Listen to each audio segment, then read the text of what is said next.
नमस्कार दोस्तों, आप देख रहे हैं सिनेमा हॉल और मैं अजय ब्रह्मात्मज। आज मैं मणि रत्नम की फिल्म पोन्नियिन सेल्वन की बात करूंगा। यह फिल्म 2022 में रिलीज होगी। मणि रत्नम इसका निर्माण और निर्देशन कर रहे हैं। निर्माताओं में कुछ और लोग उनके साथ जुड़े हुए हैं। बात आगे करने के पहले मैं आपसे आग्रह करूंगा कि सिनेमा हॉल को सब्सक्राइब कर लें, घंटी बजा दें और मेरे साथ चलें। इसके साथ ही buy me a coffee link पर जाएं और कॉफ़ी ख़रीदें अपनी इच्छा के अनुसार और हमारे साथ रहें। भारतीय सिनेमा में एक किस्म का पुनरुत्थान चल रहा है। इसकी शुरुआत अगर मैं कहूँ तो बाहुबली के समय से हुई है, जहाँ अतीत की काल्पनिक कहानियाँ पूरे शौर्य, गरिमा और भव्यता के साथ दिखाई जा रही है। एक एपिक ड्रामा होता है, कुछ किरदार होते हैं, अच्छे और बुरे की कहानी होती है और उसमें राजमहलों के सारे छल प्रपंच, साजिशें और दूसरे प्रेम प्रसंग आदि होते हैं। मणि रत्नम की पोन्नियिन सेल्वन तमिल समाज का बहुत ही पॉपुलर उपन्यास है। यह 1950 में पहली बार प्रकाशित हुआ था और लगभग 4 सालों तक कल्कि नामक पत्रिका में इसका सीरियलाइजेशन हुआ था और इसे लिखा है कल्कि कृष्णमूर्ति ने।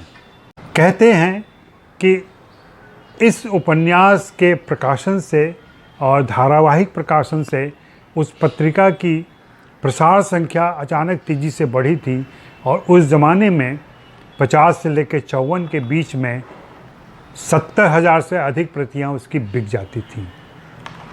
और उसके बाद से 3 बार यह फिर से प्रकाशित हुआ है और हर बार उसकी प्रसार संख्या बढ़ी है, सदस्यों की संख्या बढ़ी है, पाठकों की संख्या बढ़ी है। पिछली 3 पीढ़ियों से या उससे ज़्यादा पीढ़ियों ने इस उपन्यास को पढ़ा है और पसंद किया है। 1955 में जब यह उपन्यास छपकर आया था तो 5 खंडों में छपा था। 3 सालों के बाद उस समय के बहुत ही प्रभावशाली और लोकप्रिय अभिनेता एम.जी. रामचंद्रन ने इस उपन्यास पर फिल्म बनाने का अधिकार खरीदे थे। ये 1958 की बात है।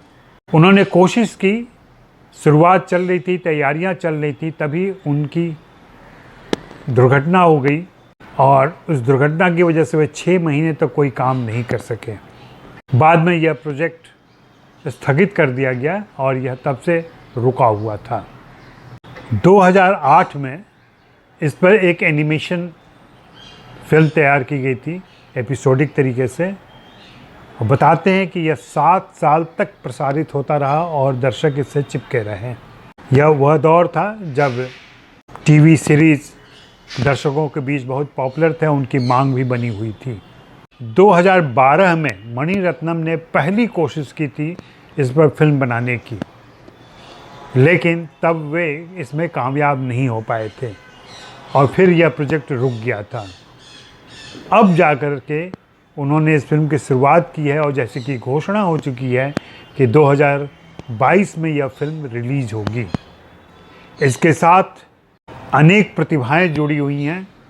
संगीत ए.आर. रहमान दे रहे हैं, मणि रत्नम के प्रिय संगीतकार, और इसकी सिनेमेटोग्राफी रवि वर्मन कर रहे हैं। कलाकारों की बात करूं मैं तो इसमें विक्रम हैं, ऐश्वर्या राय बच्चन हैं, इनके अलावा ऐश्वर्या लक्ष्मी, कार्ति और शोभिता धूलीपाला हैं। यह एक एपिक है और जैसा कि इसका पोस्टर आप देख रहे होंगे या पोस्टर देखा होगा आपने, उस पर PS1 लिखा हुआ है। PS1 देख करके ऐसा लगता है कि कोई रॉकेट लॉन्चिंग PSLV की तरह योजना बनाई जा रही है, लेकिन ऐसा कुछ नहीं है। यह पोन्नियिन सेल्वन का इनिशियल है। PS1 आज की पीढ़ी के हिसाब से रखा गया है ताकि उसको याद हो जाए आसानी से। और PS1 लिखने का मतलब ही है, तात्पर्य ही है कि इसके और आगे के अंक आएंगे। एक फिल्म में उसको समेट पाना बहुत ही मुश्किल होगा, पूरी कथानक के साथ न्याय नहीं हो पाएगा, इसलिए मणिरत्नम ने यह चुनाव किया होगा कि इसको सीरीज़ में बनाएंगे वे। और यह अपने आप में इतनी बड़ी ऐतिहासिक घटना है जिसे हिंदी दर्शकों और हिंदी समाज को भी नोटिस करना चाहिए और उन्हें प्रेरित करना चाहिए अपने निर्देशकों पर, अपने निर्माताओं पर, कि वे हिंदी समाज के ऐसे लोकप्रिय उपन्यासों को फिल्म का विषय बनाएं। मैं पुनरुत्थान की बात कर रहा था। इस साल नवंबर में पृथ्वीराज रिलीज हो रही है। यह डॉक्टर चंद्र प्रकाश द्विवेदी निर्देशित फिल्म है, एक ऐतिहासिक चरित्र है और इसमें अक्षय कुमार पृथ्वीराज की शीर्ष भूमिका निभा रहे हैं। तो एक उम्मीद तो बनती है, उम्मीद यह भी बनती है कि अब ऐतिहासिक फिल्मों पर जोर दिया जा रहा है। निर्माता निर्देशक इसे वायबल समझ रहे हैं और शायद इतने दर्शक आ गए हैं या इतने एवेन्यूज आ गए हैं उसके एक्सप्लॉयटेशन के, रेवेन्यू वापस लाने के, कि इस तरीके का महंगा इन्वेस्टमेंट किया जा रहा है। PS1 में ही पोन्नियिन सेल्वन में लगभग 500 करोड़ की लागत आएगी। 500 करोड़ कोई छोटी मोटी रकम नहीं होती है, लेकिन मणिरत्नम है, उनके विजन से आ रही यह फिल्म है जो तमिल समाज में बहुत ही पॉपुलर रहा है और आज के चलन के मुताबिक मुझे पूरा यकीन है कि मणिरत्नम इसे तमिल के अलावा अन्य दक्षिण भारतीय भाषाओं में और हिंदी में भी ले आएंगे। यह भी हो सकता है कि इसकी अंग्रेजी में भी डबिंग की जाए और इसका अंग्रेजी संस्करण भी आए। तो यह बहुत ही सराहनीय प्रयास है मणिरत्नम का। मैं उन्हें सलाम करता हूं और यही उम्मीद करता हूं कि यह फिल्म भारतीय दर्शकों को भरपूर मनोरंजन देगी और अपने इतिहास से भी परिचित कराएगी।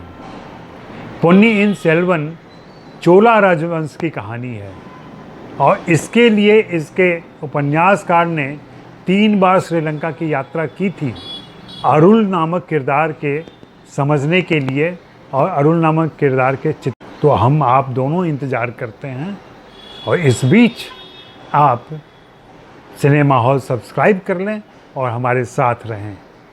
शुक्रिया, मेहरबानी, धन्यवाद।